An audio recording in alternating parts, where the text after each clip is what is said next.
What's up, guys? Welcome back to another video. So today I'm going to be doing a quick little video, which is just going to be my top 10 Godzilla figures that are in my collection right now, like at this moment.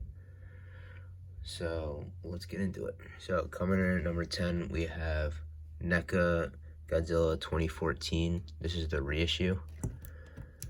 The figure looks good, as you can see. Looks a lot like the legendary Godzilla, as it's supposed to be.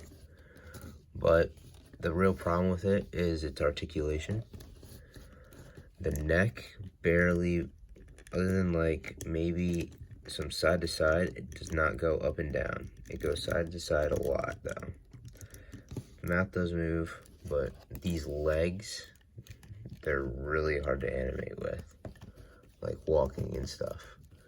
And this tail with the wire in it, it's not good because long term this thing's gonna, the wire's gonna come out of the rubber and it's just not gonna be able to be usable because it's most likely gonna snap if you overuse it. So I just tend not to move it.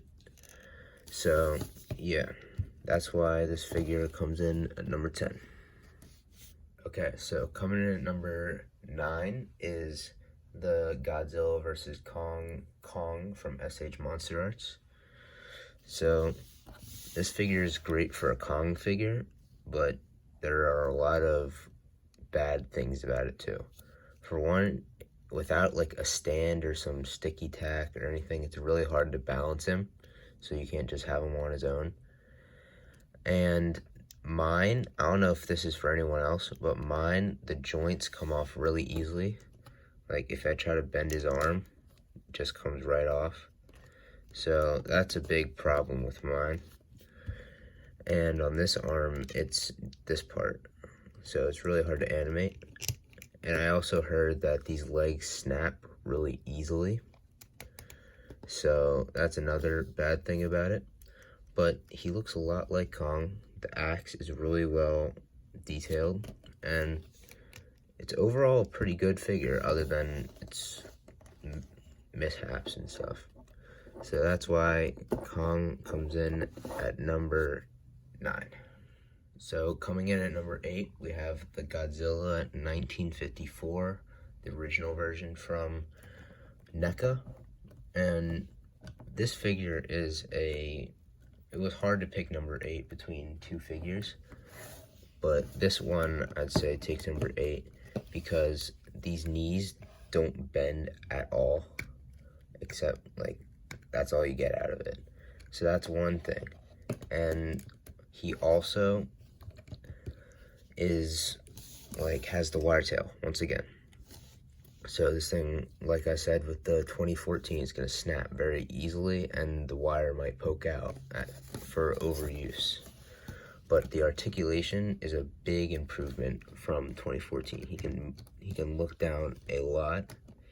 He can look up a little bit, not much, but then he can move around a lot, and he's got articulated hands, so you can put him in fists and stuff. But yeah, overall pretty good figure. Would recommend getting him, other than, like I said, the knees and the tail. So that's 1954. Okay, so coming in at number 7, we have the Godzilla 2021. I'm pretty sure that's when Godzilla vs. Kong came out. But yeah, this is Godzilla vs. Kong version. It's good in the articulation and everything, but the paint job is not, in my opinion, not very good. The articulation carries this figure a lot, and but the paint, it's very bland. Like the only shading we get is a little bit on the chest, and then everything else is just flat, like gray. And then we have the blue, which is just painted over the black, which I don't get why they wouldn't just keep it like black or gray. So this is more of like a Spitfire version. And in the movie, he wasn't in this the whole time, so I don't know why they made this the regular version. But yeah, the articulation's very good though, very good for animating, and would recommend, other than the paint, but that could be fixed with a simple paint job. So that's what he comes in at number 7, and yeah. So coming in at number 6, we have the Godzilla 2004 or Final Wars version from MonsterArts. So this figure is a big improvement from 2021 Godzilla vs. Kong from MonsterArts, because for one, he's not in a constant Spitfire mode, which he shouldn't, but they could make a separate one. But the paint job on mine is very good. They didn't mess up the teeth much. I saw that on others, their teeth were messed up a lot more, so that's good. The only thing is the eyes. As you can see, they're a bit like cross-eyed, but that's fine for me. And the jaw for mine is really good too. It looks like Final Wars. It's got the ears and everything. And articulation, very good, as you can see. Tail, very flowy. The only bad thing is, on mine, I don't know about anybody else, but when I'm animating, his head pops off easily. But that might just be from overuse. But overall, he's a great figure, and love the design. So now, top 5. Coming in at number 5, we have the MonsterArts Mechagodzilla from Godzilla vs. Kong. And this figure is very good.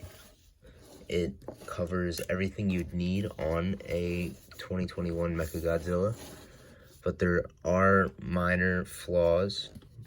Some of them haven't happened to me, but I've heard of them in other reviews and stuff. So one minor flaw is this tail, even though it is very flowy, one of the best tails they've made for articulation. I heard these ball joints snap very easily. Obviously on mine, they haven't, because it's still intact. And another thing is these pipe things down here. These things are attached through this, as you can see. They would go into these things right here, and that hinders a lot of articulation in the legs, but that's an easy fix because you just remove them from there, from the pistons. But a lot of good design, but there is a lack of red paint in it, but that could just be repainted. And the paint's not as bad as some other figures. And yeah, this covers everything you'd need on a Godzilla figure for Mechagodzilla. He has great articulation, looks great, designed great, and is very movie accurate. So yeah, that's why it comes at number 5. So for number 4, I'm gonna have to give it to the 2001 or GMK Godzilla. This is the Spitfire version. So even though he doesn't look like it from, if you're like, take this away, he'd look like regular GMK. He has some in the mouth, some Spitfire, but when it's closed, it's barely noticeable. And unlike other Spitfire versions, I think this one looks great. And it's very well painted. The articulation is very great, and I picked this one because, me personally, it's one of my favorite Godzilla suits, and one of my favorite Godzilla designs that I've seen. And yeah, so he has great articulation. This neck usually doesn't fall out, but I've been animating. But yeah, the neck usually has great articulation. Mine's a little tight. But yeah, you can get him in all the poses. Well, I guess it's starting to fall out now. But oh well. He has great tail movement. Tail's very articulation. And yeah, overall looks great. Has great articulation. And just overall great figure. I'd recommend him.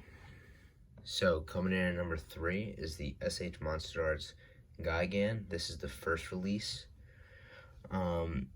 It's very good figure. I love, the reason it's so high is because I love the Gigan character, and I love how he's designed. I'm very excited for the new one that was just announced, That's the original one, the green and yellow and gold one. So, the figure has a lot of great articulation. Hurts to touch, but you can get over it. Yeah, articulation, very good. Everything you need on a Gigan. The only problem I have is mine snapped here. So that happened a while ago, but you could just super glue it on or just add new articulation.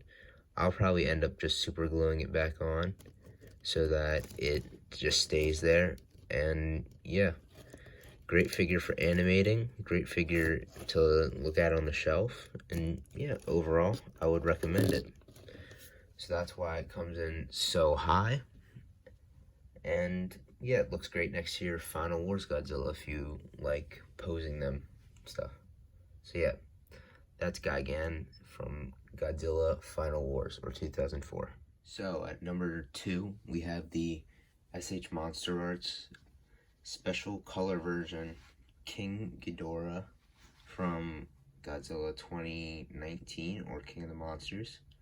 So this figure is great in many ways. It's an improvement from the original.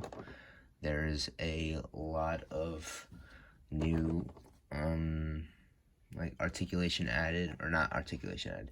They fixed a lot of the articulation so that the ball joints don't pop off easy.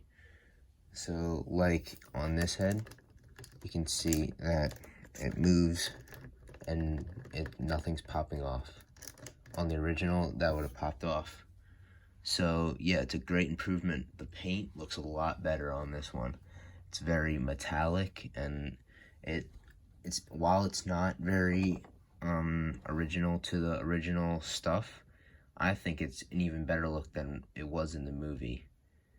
But yeah, the only problem with it is it's hard to animate with the big wings on, but you can just, I have wings from the King Ghidorah from Bandai Vinyl that I just repainted to make a little bit more metallic, and you can just take them off it and put it on here, and it looks like the wings that you used to crawl, and it's a lot easier to animate with. So yeah, overall, great figure, and the paint's good, the articulation's good, and it fixed a lot of things. So yeah, that's why he's number 2. So at number 1, my favorite Godzilla figure is the SH MonsterArts Destoroyah. This is also the first figure I ever got from SH MonsterArts. My first figure, like, in general, was the Neca 1954. But yeah, this is the first figure from SH MonsterArts that I got, and this is a great figure. The aftermarket is crazy though. I got mine for $150 about 4 or 5 years ago. And now he's going for close to 600, 700, 800, and it's even in the thousands. So I wouldn't recommend paying aftermarket prices. This guy, but for this guy, because of how like pricey it is, but he's a great figure. In my opinion, one of the best that SH MonsterArts has ever put out. And the paint looks great. Looks exactly like Destoroyah. There's very good articulation to get as much as you can out of him. The neck moves great. Mouth opens. The legs, very good movement. A little bit tight. The tail is great once again. SH MonsterArts always has good tails on their Godzilla figures. The wings are good. It's just they have a lot of cuts in them, as you can see. Mine broke. That's from just excessive use for animating everything. You can always just fix that. It's an easy, well, not easy. You can fix it. It's just a little hiccup. Yeah. So paint looks great. Articulation's great. Looks very film accurate. This is the first version. There's the special color version that came out shortly after that does look a little bit more similar to the one in the movie because of its yellow eyes and yellow horn. But yeah, this is a great figure. I would recommend, but those prices are crazy right now. So yeah, that's the end of the video. Tell me what you think of my list, and if you want me to do more lists on my favorite figures in my collection, just let me know, and I'll try to put them out. So thanks for watching. If you enjoyed, please subscribe, and plus press the notification button. So yeah, that's it. Bye.